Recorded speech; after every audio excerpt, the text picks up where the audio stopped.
एक बार जरा सोच कर देखिए, एक ऐसा आदमी जिसके दिमाग में हर टाइम 24 घंटे आइडियाज घूमते रहते हैं और वो उनके पीछे पागलों की तरह भागता रहता है। और अगर किसी काम को करने की वो ठान ले तो समझो कि ना तो थकना है ना रुकना है। और अगर बीच में कोई प्रॉब्लम आ भी गई तो झट से उससे बाहर निकलकर फिर से उसी रिदम में अपने काम में खो जाना है।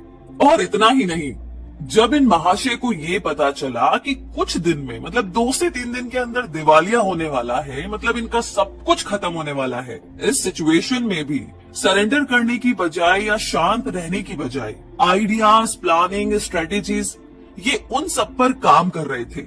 मतलब कौन है ये आदमी और इतना कमाल का जज्बा आया कहां से, मतलब कैसे? वैसे इन सारे सवालों का जवाब आपको मिलेगा आज की इस समरी में। जी हाँ, नमस्कार दोस्तों, आप सभी का एक बार फिर से स्वागत है। हम है रूबी पारिक और बिना देर किए अब हम शुरू करते हैं इलॉन मस्क की बायोग्राफी के साथ, जिसे लिखा है एशले वेंसडे। फर्स्ट चैप्टर, जिसमें आप जानेंगे इलॉन की दुनिया के बारे में। तो बात ऐसी है कि साल 2000 में सिलिकॉन वैली और सैन फ्रांसिस्को डिप्रेशन के अंदर डूबे हुए थे, क्योंकि इंटरनेट का जो नशा था ना वो उतरने लगा था। अब जमाना .com का था, जिसके चलते वेंचर कैपिटलिस्ट किसी भी कंपनी इन्वेस्टमेंट में पैसा लगाने से कतरा रहे थे। इस दौर में सिलिकॉन वैली के पास सिर्फ एक क्लिक एड्स का काम ही बचा था। ट्विटर और फेसबुक ने अभी अभी पैर पसारने शुरू किए थे। तो कुछ लोगों का तो ये तक मानना था कि टेक्नोलॉजी की जो ये इंडस्ट्री है अब ठंडी पड़ चुकी है। दूसरी तरफ इलॉन मस्क भी इसी .com मेनिया का एक हिस्सा थे। अपनी कॉलेज की पढ़ाई खत्म करने के बाद उन्होंने Zip2 बनाया और $22 मिलियन कमाए। Zip2 गूगल मैप्स की ही तरह का एक सॉफ्टवेयर था। कॉम्पैक्ट ने Zip2 को 1999 में खरीदा था और मस्क ने इस कमाई को एक और स्टार्टअप X.com खोलने के लिए इन्वेस्ट किया, जो बाद में पेपाल बना। और फिर जब 2002 में eBay ने पेपाल खरीदा तो मस्क पहले से ज्यादा अमीर हो गए। इलॉन मस्क सिलिकॉन वैली की बजाय लॉस एंजलिस में रहने चले गए थे, जहां पर उन्होंने टेस्ला, स्पेस एक्स और सोलर सिटी बनाई। उनकी कंपनीज इलेक्ट्रिक कार्स, एरोस्पेस और सोलर इंडस्ट्रीज में लीड करती हैं। रॉकेट, इलेक्ट्रिक कार और सोलर पैनल बनाकर इलॉन मस्क ने फ्यूचर को बदल कर रख दिया। इलॉन की दुनिया में रियलिटी और साइंस फिक्शन मिलकर के एक हो गए हैं। तो इलॉन मस्क की बाकी की टेक्नोलॉजी मिलेनियर से हटकर है। उनका विजन ना बहुत बड़ा है। मस्क कहते हैं कि अगर हम कभी ना खत्म होने वाली एनर्जी का हल ढूंढ ले और मल्टी प्लैनेटरी स्पीशीज बनने की राह में तरक्की कर ले तो ये वाकई में ना बहुत बढ़िया बात होगी। आज मस्क की कंपनी में हजारों लोग काम करते हैं, जिसका नेट वर्थ $10 बिलियन है।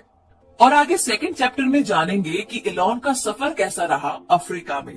तो बात ऐसी है कि मस्क के जो नाना थे जोशुआ हेल्डीमैन, वो कनाडा से साउथ अफ्रीका तक खुद का जहाज उड़ाया करते थे। वे माइग्रेट होने के बाद अपने पूरे परिवार सहित हमेशा के लिए प्रेटोरिया में सेटल हो गए थे। मगर कभी कभी वे लोग नॉर्वे, स्कॉट और ऑस्ट्रेलिया जाया करते थे। मे हेल्डीमैन और इरॉल मस्क बचपन से ही एक दूसरे को चाहते थे। जब वो बहुत बड़े हुए तो दोनों ने शादी कर ली और उसके बाद जल्द ही इलॉन का जन्म हुआ। तो इलॉन मस्क 28 जून 1971 यानी कि 1971 में पैदा हुए थे। उनके पिता इरॉल मस्क एक सक्सेसफुल इंजीनियर थे और वहीं उनकी माँ एक डाइटिशियन थी। इलॉन के अलावा उनके 2 बच्चे और थे, किम्बल और टोस्का। इलॉन अभी सिर्फ 5 साल के ही थे जब उनकी काबिलियत दिखाई देने लगी थी। वो घंटों किताबों में डूबे रहते।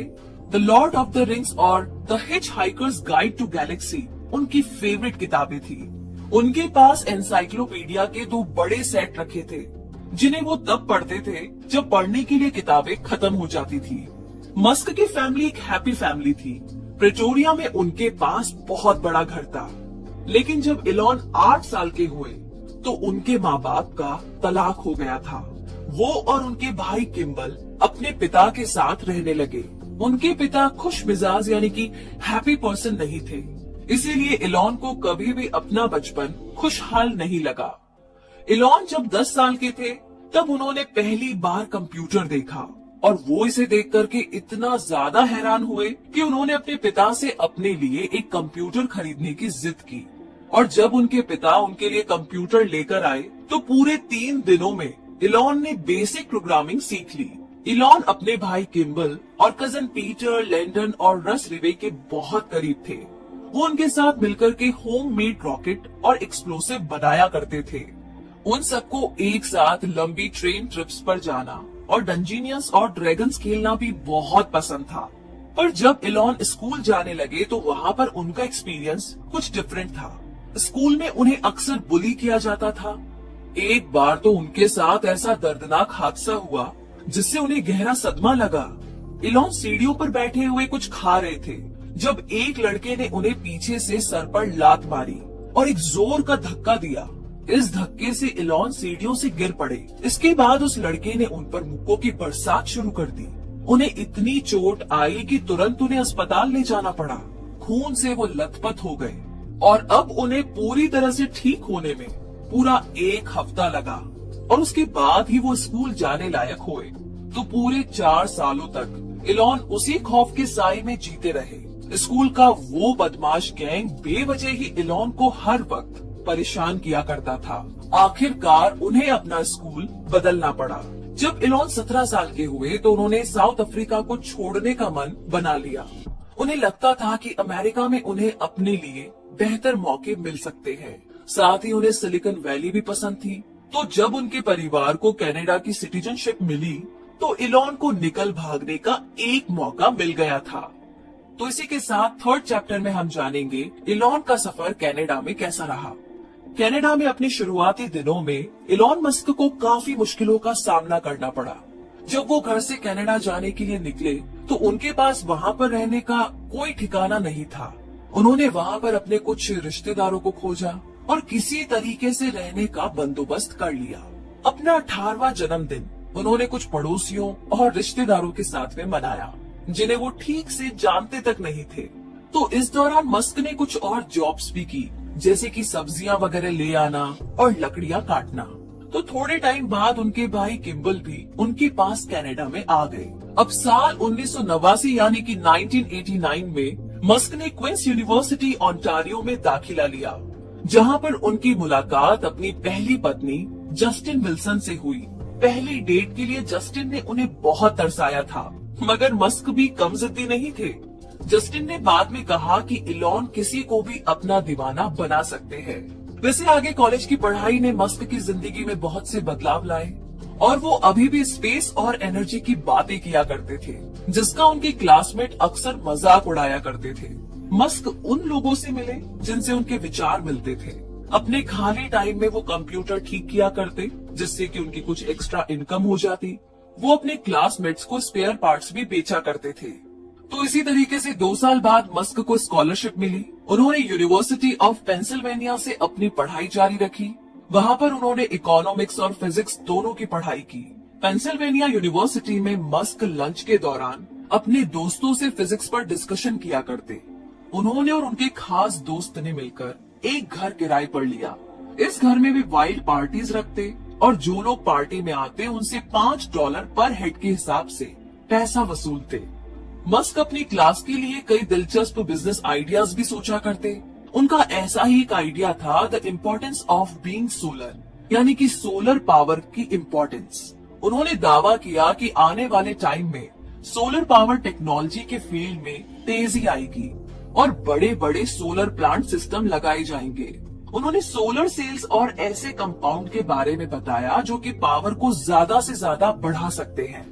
उन्होंने अल्ट्रा कैपेसिटर्स के बारे में भी एक पेपर लिखा था, जिसमें बताया गया कि ये एक प्रकार की बैटरी सेल्स है जो बड़ी तादाद में एनर्जी को स्टोर कर सकती है। इन्हें रिचार्ज किया जा सकता है और बाकी कैपेसिटर्स के मुकाबले ये 100 गुना ज्यादा पावर दे सकती है। मस्क ने तभी इलेक्ट्रिक कार और रॉकेट्स के बारे में भी सोच लिया था। उनके प्रोफेसर्स ने उनके इस लाजवाब एनालिसिस की तारीफ की थी। वैसे मस्क हर तरह की मुश्किल से मुश्किल फिजिक्स कॉन्सेप्ट्स का हल ढूंढ लेते थे। उन्हें ये भी मालूम होता था कि इससे अच्छा प्रॉफिट कैसे कमाया जाता है। कॉलेज खत्म होने के बाद उनके दिमाग में पहले वीडियो गेम्स बनाने का ख्याल आया। मगर मस्क अपने लिए एक ऐसा करियर चाहते थे जिससे वे पूरी दुनिया में एक बड़ा बदलाव ला सके। वे अक्सर स्पेस, रिन्यूएबल एनर्जी और इंटरनेट के सपने देखा करते थे। उन्हें यकीन था कि आने वाला कल इन्हीं का होगा। भविष्य में एक बड़ा बदलाव आने वाला था और इसी में उनको प्रॉफिट दिख रहा था। सिलिकॉन वैली फोटो शेयर करने में बिजी था और इलॉन मस्क दुनिया को विनाश से बचाने की तैयारी कर रहे थे। तो अब आगे 4th चैप्टर में हम जानेंगे इलॉन के पहले स्टार्टअप के बारे में। साल 1994 में किम्बल और इलॉन ने कई रोड ट्रिप्स एक साथ की। उन दोनों के दिमाग में इंटरनेट के बिजनेस का आइडिया था। फिर आखिरकार इलॉन सिलिकॉन वैली में बतौर इंटर्न काम करने लगे और जब उन्होंने स्कूल खत्म किया तो किम्बल के साथ मिलकर के उन्होंने अपनी कंपनी स्टार्ट की। Zip2 येलो पेजेस का ऑनलाइन वर्जन है। इसमें सभी बिजनेस एस्टेब्लिशमेंट के मैप और उनकी जानकारी दी हुई है। इलॉन इसके लिए वेबसाइट कोडिंग करते थे और किम्बल उन साइट्स को बेचने का काम करते थे। Kimbal door to door sale किया करते थे, मगर ज्यादातर बिजनेसमैन को पता नहीं था कि Zip2 आखिर है क्या। उन्हें अपनी कंपनी के लिए इन्वेस्टर ढूंढने में बहुत ज्यादा मशक्कत करनी पड़ी, लेकिन आखिरकार एक इन्वेस्टर ने उनके काम में इंटरेस्ट दिखाया और $3 मिलियन की इन्वेस्टमेंट की और इसके बाद Zip2 ने न्यूज़पेपर क्लासिफाइड एड्स देने शुरू किए। हालांकि कंपनी चल पड़ी और तरक्की करने लगी, मगर इलॉन मस्क को मैनेजमेंट से निकाल दिया गया। वे अब चीफ टेक्निकल ऑफिसर थे। Zip2 का अब एक बड़ा सा ऑफिस था और कंपनी ने कोड्स की क्वालिटी को बेहतर बनाने के लिए कई प्रोग्रामर्स भी रख लिए थे। साल 1998 यानी कि 1998 में $300 मिलियन की डील के साथ Zip2 सिटी सर्च के साथ मर्ज हो गई, जो कि पहली उनकी कॉम्पिटिटर थी। मस्क ब्रदर्स का .com का आइडिया एक हकीकत में तब बदला जब 1999 यानी कि 1999 में कॉम्पैक्ट ने Zip2 को खरीदा। मगर सब कुछ इतना आसान नहीं था। इलॉन मस्क सीईओ बनना चाहते थे और इसी के साथ 5th चैप्टर में आप जानेंगे पेपाल माफिया बॉस के बारे में। मतलब ये कि एक दशक के बाद Elon Musk Canadian back picker से एक मल्टी मिलियनियर बन चुके थे और वो भी सिर्फ 27 साल में, जो बहुत ही कमाल की बात है। तो वो कुल मिलाकर के $22 मिलियन के मालिक थे। उनके पास अब एक बड़ा सा अपार्टमेंट, एक प्लेन और एक स्पोर्ट कार थी। मस्क अपनी मैकलारेन F1 में सिलिकॉन वैली के चक्कर काटा करते थे। वैसे जब वो इंटर्नशिप कर रहे थे तो उनके दिमाग में इंटरनेट बैंकिंग का ख्याल आया। उन्होंने इस बारे में अपने सीनियर्स के साथ डिस्कस किया, मगर उन्हें ये आइडिया बिल्कुल नहीं जमा। ये 1990 का वक्त था। लोग उन दिनों ऑनलाइन किताबें खरीदने से कतराते थे क्योंकि कोई भी अपना क्रेडिट कार्ड नंबर इंटरनेट पर नहीं देना चाहता था। इलॉन मस्क फिर भी अपने ऑनलाइन बैंक के आइडिया पर डटे रहे। अपने इस नए प्रोजेक्ट पर उन्होंने $12 मिलियन इन्वेस्ट किए। उन्होंने इस ऑनलाइन बैंकिंग साइट का नाम X.com रखा। उनके एक को फाउंडर ने कहा, यही वो खूबी है जो इलॉन मस्क को बाकियों से अलग करती है। वो रिस्क लेकर के अपनी जिम्मेदारी पर इतनी बड़ी रकम लगा रहे हैं और इस तरीके की डील फायदा भी दे सकती है या फिर उन्हें कंगाल भी कर सकती है। तो Zip2 एक साफ सुथरा सा प्रैक्टिकल आइडिया था, मगर X.com ने तो बैंकिंग इंडस्ट्री को बदल कर रख दिया। इलॉन मस्क इस बिजनेस में सिर्फ अपने पैशन को लेकर उतरे थे। उन्हें लगता था कि बैंकर्स का तरीका बिल्कुल गलत है और वे उनसे बेहतर कुछ कर सकते हैं। तो इसी तरीके से इलॉन मस्क ने Zip2 को एक फायदेमंद इन्वेस्टमेंट के रूप में कैपिटलिस्ट के सामने पेश किया। लोगों को इसके बारे में यकीन दिलाने के लिए उन्होंने पावरफुल स्पीच दी और इंजीनियर्स को अपने साथ काम करने के लिए एनकरेज किया। तो X.com अब एक्चुअली में फाइनेंस सर्विस कंपनी बन गई। इसमें banking licence, mutual fund licence और FDIC इंश्योरेंस जैसी सुविधाएं मौजूद थी। नवंबर 1999 में साइट इंटरनेट पर लाइव हुई। मस्क उस दिन अपने ऑफिस में पूरे 48 घंटे तक रहे क्योंकि वे चीजों को अपने सामने ही स्मूथली चलते हुए देखना चाहते थे। X.com ने क्रांतिकारी पेमेंट इजाद किया जिसे पेपाल नाम दिया गया। इसमें किसी को पैसे भेजने के लिए सिर्फ उसका ईमेल एड्रेस ही काफी था। कुछ महीनों के अंदर ही पेपाल को 2 लाख क्लाइंट्स मिल गए। पैसे के लेन देन का ये बड़ा आसान तरीका था, जबकि बैंक्स इसी प्रोसेस में कई दिन लगा देते थे।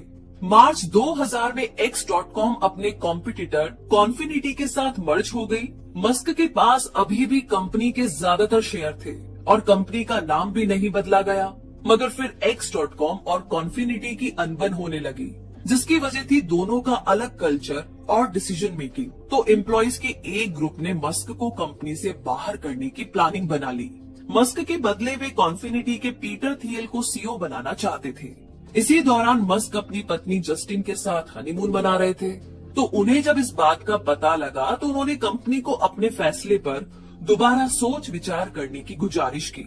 मगर तब तक बात हाथों से निकल चुकी थी। उन्हें पता चला कि कंपनी अपना फैसला ले चुकी थी। मस्क उस कंपनी में अपनी पावर खो बैठे थे, जिसे उन्होंने ही शुरू किया था। जून 2001 में X.com पेपाल के नाम से रीब्रांड की गई। कंपनी एडवाइजर के तौर पर मस्क की नौकरी सिक्योर थी। उन्होंने और पैसे का इन्वेस्टमेंट किया। अपना स्टेक बढ़ाकर वे पेपाल के सबसे बड़े स्टेक होल्डर बन गए। इस वक्त तक उनका .com का बुखार अब उतरने लगा था। बाकी टेक्नोलॉजीज कंपनीज बेचने की जल्दीबाजी में लगी थी। आगे मस्क ने बोर्ड को ऑफर्स ठुकराने के लिए मना लिया था। पेपाल का एनुअल रेवेन्यू बढ़कर के $240 मिलियन हो चुका था। अब ये अपने पैरों पर मजबूती से खड़ी कंपनी बन चुकी थी, जो कि अब पब्लिक हो सकती थी। और तभी 2002 में पेपाल को ईबे से $1.5 बिलियन का ऑफर मिला। ये बहुत बड़ा और शानदार ऑफर था। टैक्स काटने के बाद भी मस्क पूरे $180 मिलियन अपने पास रख सकते थे। तो PayPal.com बबल से बच निकला था। ये सब मस्क की बिजनेस इंस्टिंक्ट और टेक्नोलॉजी ट्रेंड में उनकी कुशलता का नतीजा था। 9/11 के हमले के बावजूद कंपनी ने एक सक्सेसफुल IPO बनाया। भले ही टेक्नोलॉजी इंडस्ट्री डाउन हो गई, मगर पेपाल एक विनर बनकर उभरा। और इसी के साथ आगे 6th चैप्टर में हम जानेंगे कि स्पेस में चूहे की क्या कहानी है। मतलब ये कि जून 2001 में इलॉन मस्क जब अपने 30वें साल में थे, तो वे और उनकी पत्नी सिलिकॉन वैली को छोड़कर लॉस एंजलिस में शिफ्ट हो गए। उनका बनाया पेपाल एक सफल प्रोजेक्ट रहा था, तो अब वो अपने सपने स्पेस ट्रैवल और रॉकेट शिप्स पर ध्यान दे सकते थे। और इसके लिए लॉस एंजलिस से बढ़कर के कोई और बढ़िया जगह हो ही नहीं सकती थी, क्योंकि वहाँ का मौसम एरोनॉटिक्स के लिहाज से काफी अच्छा था। मस्क ने अपने जैसे ही कुछ लोग ढूंढ लिए। उन्होंने मार्स सोसाइटी नाम का एक ग्रुप भी ज्वाइन कर लिया था, जो मार्स पर जीवन की संभावना तलाश रहा था। ट्रांस लाइफ नाम से इस ग्रुप का एक प्रोजेक्ट भी था।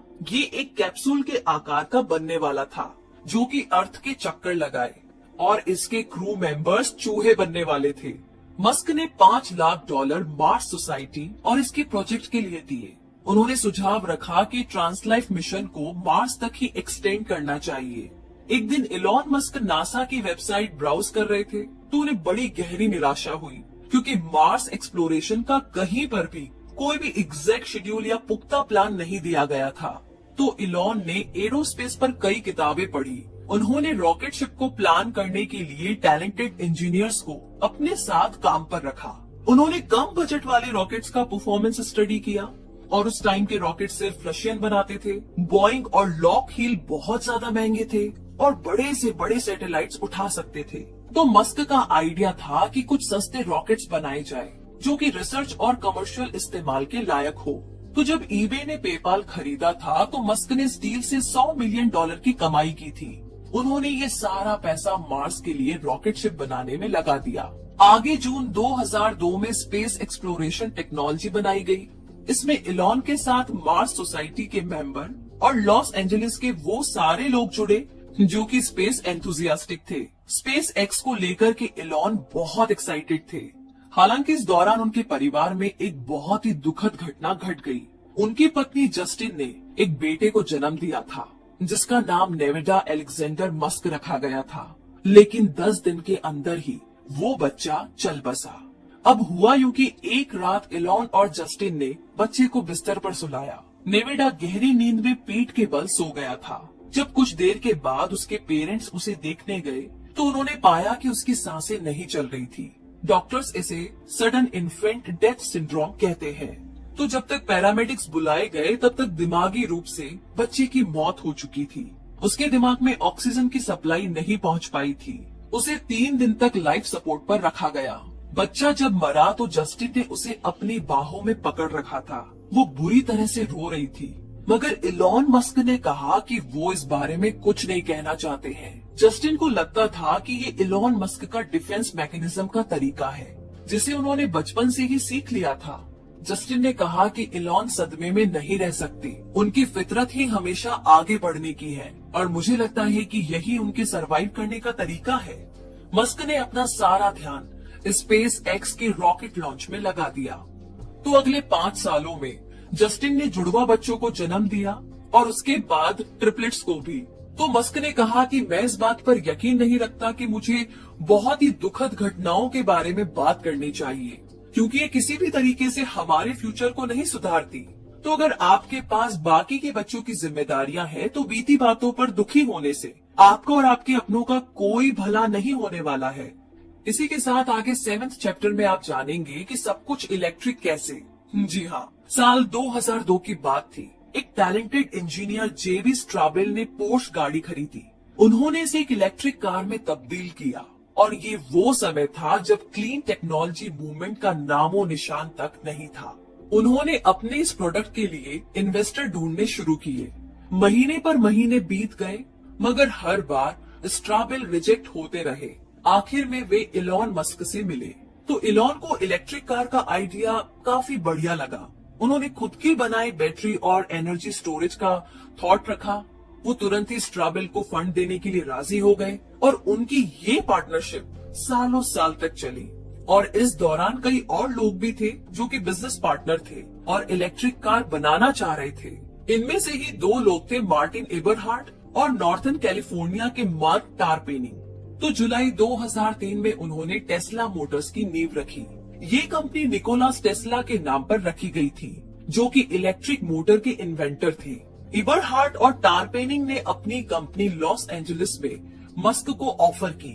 तो वे तीनों ही अमेरिका की तेल की समस्या को खत्म करना चाहते थे और इलॉन मस्क तो वैसे भी हमेशा से ही क्लीन और सस्टेनेबल एनर्जी के फेवर में थे। तो इस तरीके से टेस्ला शुरू हुई और इलॉन मस्क उसके चेयरमैन और सबसे बड़े शेयर होल्डर बने। जल्द ही जेबी स्ट्राबेल भी उनकी कंपनी में शामिल हो गए और इस तरीके से स्टीन को पता चला कि बड़ी बड़ी कंपनीज वाकई में अब कारें नहीं बनाती। BMW अपनी कारों के पार्ट्स बाहर बनवाते हैं, कंपनी केवल लोकल मार्केटिंग, सेल्स और फाइनल असेंबली संभालती है। तो वो दिन अब लग चुके थे जब फोर्ड मोटर्स रॉ मटेरियल से कारें बनाया करती थी। तो टेस्ला मोटर्स अपने यहाँ पर बनने वाली हर इलेक्ट्रिक कार को ढांचे से लेकर के फाइनल तक खुद ही तैयार करना चाहते थे। तो इलॉन मस्क और उनकी इंजीनियर्स की टीम ने प्रोटोटाइप के तौर पर रॉडस्टर बनाई। हालांकि इस प्रोसेस में टाइम, एफर्ट और पैसा बहुत लगता था। तो जब टेस्ला ने अपना अगला प्रोडक्ट तैयार किया, तो ठीक उसी टाइम इलॉन मस्क दिवालिया होने की कगार पर पहुंच चुके थे। और इसी के साथ आगे 8वें चैप्टर में आप जानेंगे पेन, सफरिंग और सर्वाइवल के बारे में। तो इलॉन मस्क पेपाल बनाकर पहले ही बहुत मशहूर हो चुके थे। प्रेस उनके बारे में छापना पसंद करती थी। लोग इस अजीब से नाम वाले मल्टी मिलेनियर के बारे में और जानना चाहते थे।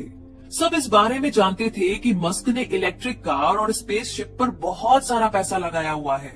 मशहूर सेलिब्रिटीज और अमीर बिजनेसमैन के साथ मस्क का उठना बैठना था। तो कुल मिलाकर के वो किसी शोमैन से कम नहीं थे, मगर असलियत में वे परेशानी से गुजर रहे थे। उनकी परेशानी का सबब थी टेस्ला और स्पेस एक्स की फाइनेंशियल हालत।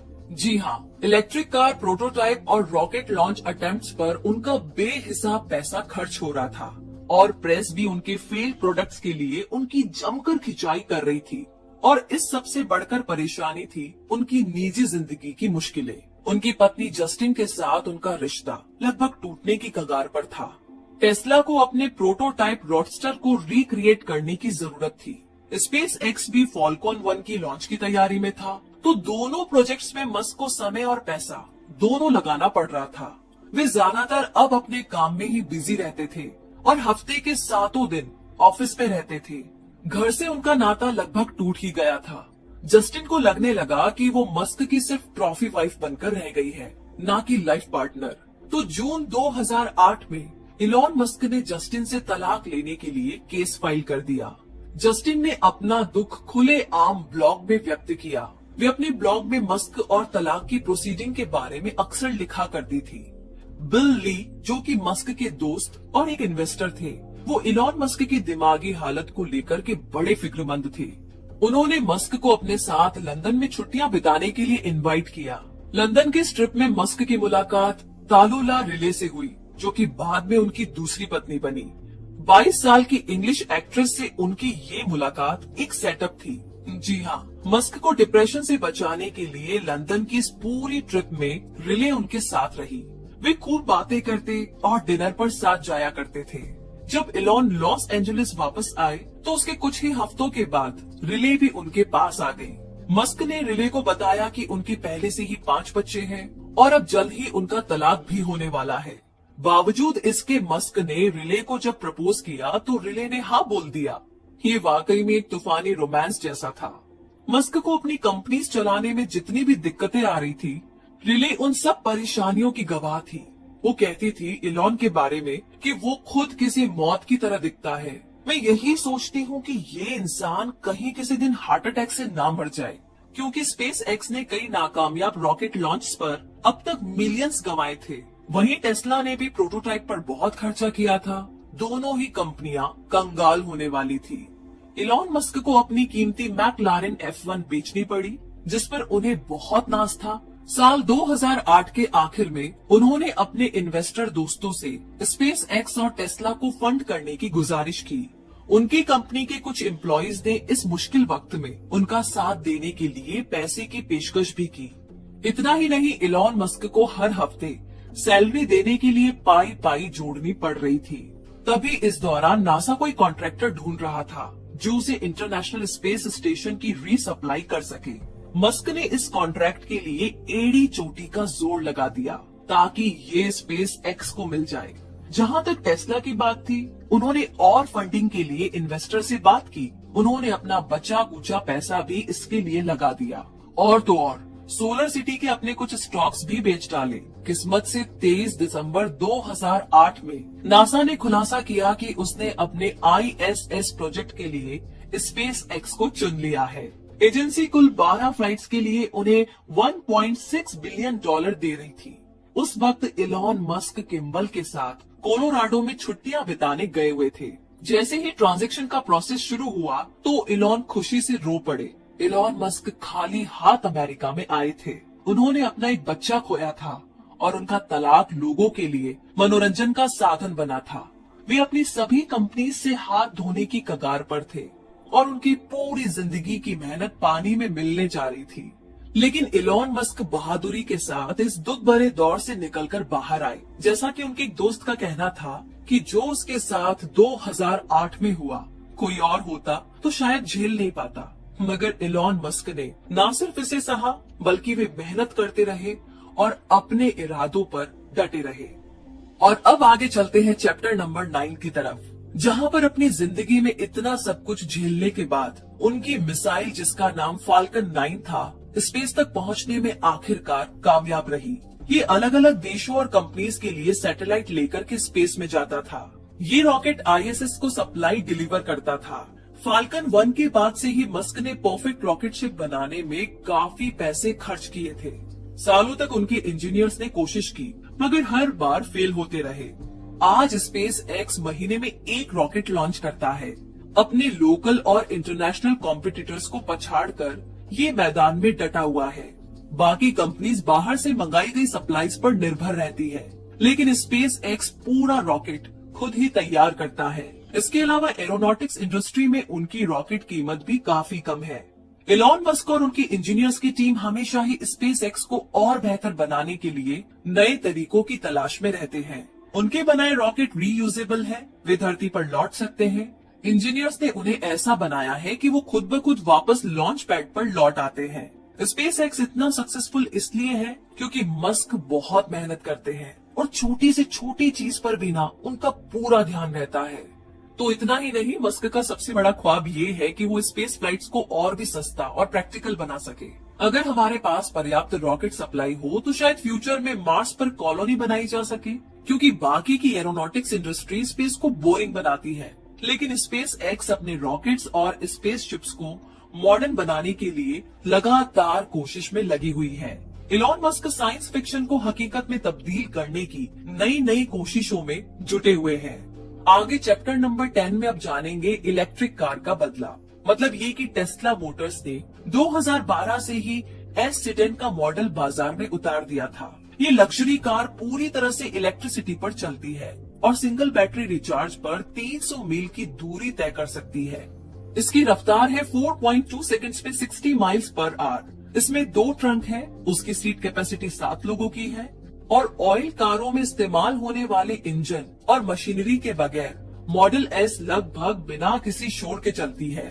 इसमें सिर्फ एक ही बैटरी पैक है। इसके पिछले हिस्से में एक इलेक्ट्रिक मोटर लगी है और मॉडल एस बाकी लग्जरी सेडान गाड़ियों से हर मामले में आगे है। इस कार के अंदर एक 17 इंच की टच स्क्रीन है, जहां से ड्राइवर कार के सभी कंट्रोल्स जैसे कि स्टीरियो, वॉल्यूम एडजस्टिंग या एयर कंडीशन वगैरह कंट्रोल कर सकता है। इसमें नेविगेशन और म्यूजिक स्ट्रीमिंग के लिए एक इंटरनेट कनेक्शन भी मौजूद है। इसीलिए तो मॉडल एस को जगह घेरने वाली भारी भरकम डैशबोर्ड की जरूरत नहीं पड़ती। इसे चलाने वाले को किसी भी चाबी या इग्निशन बटन की जरूरत नहीं है। इसमें बैठते ही इसका सेंसर ड्राइवर का वजन डिटेक्ट कर लेता है और कार खुद ही स्टार्ट हो जाती है। इसके अलावा मॉडल एस को हाईवे के किनारे बने किसी भी सोलर पावर स्टेशन पर फ्री रिचार्ज किया जा सकता है। ड्राइवर सीधा जाकर के मॉडल एस के स्टोर्स में जाकर इसे खरीद सकता है या ऑनलाइन भी ऑर्डर कर सकता है। किसी भी सूरत में इलेक्ट्रिक कार सीधे आपके घर या ऑफिस या जहां पर आप चाहे वहां डिलीवर कर दी जाएगी, क्योंकि इसे ट्यून अप या ऑयल चेंज की जरूरत नहीं पड़ती। और मॉडल एस की मेंटेनेंस भी काफी कम है, मगर कभी रिपेयर की जरूरत पड़े तो टेस्ला के इंजीनियर आकर के इसे खुद लेकर जाएंगे। टेस्ला ने एक स्मार्टफोन ऐप भी बनाया है जो कि मॉडल एस के साथ मिलता है।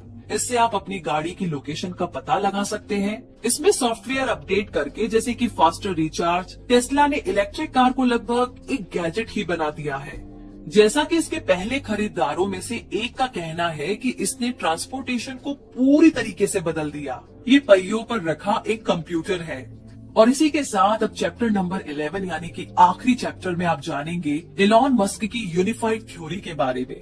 यानी कि राइट ब्रदर्स अपने कजन इलॉन मस्क के साथ साउथ अफ्रीका में पले बड़े थे। .com बबल के आने से पहले उन्होंने एवरड्रीम नाम से एक सॉफ्टवेयर कंपनी खोली थी। ये भाई अब कोई नया वेंचर ढूंढ रहे थे। मस्क ने उन्हें सलाह दी कि उन्हें सोलर एनर्जी के फील्ड में कुछ करना चाहिए।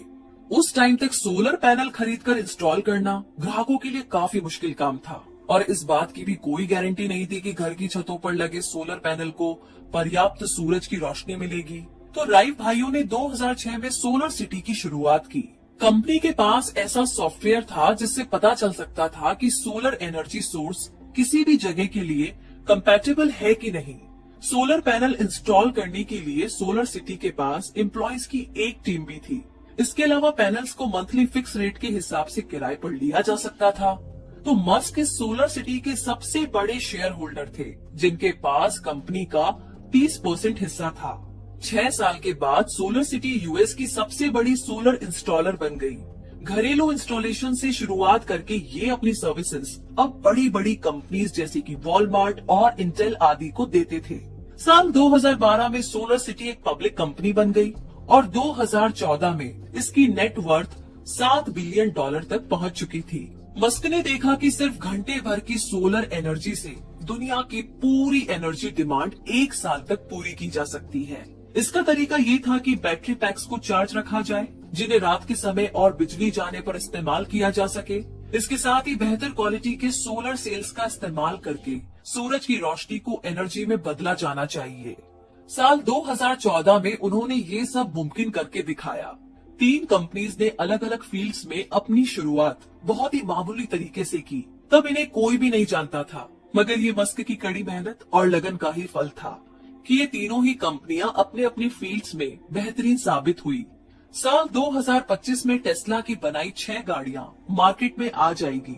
आने वाले समय में सोलर सिटी एक बहुत बड़ी यूटिलिटी कंपनी बन जाएगी। फ्यूचर में स्पेस एक्स वीकली फ्लाइट से हर हफ्ते कार्गो और इंसानों को स्पेस पे भेज सकते हैं।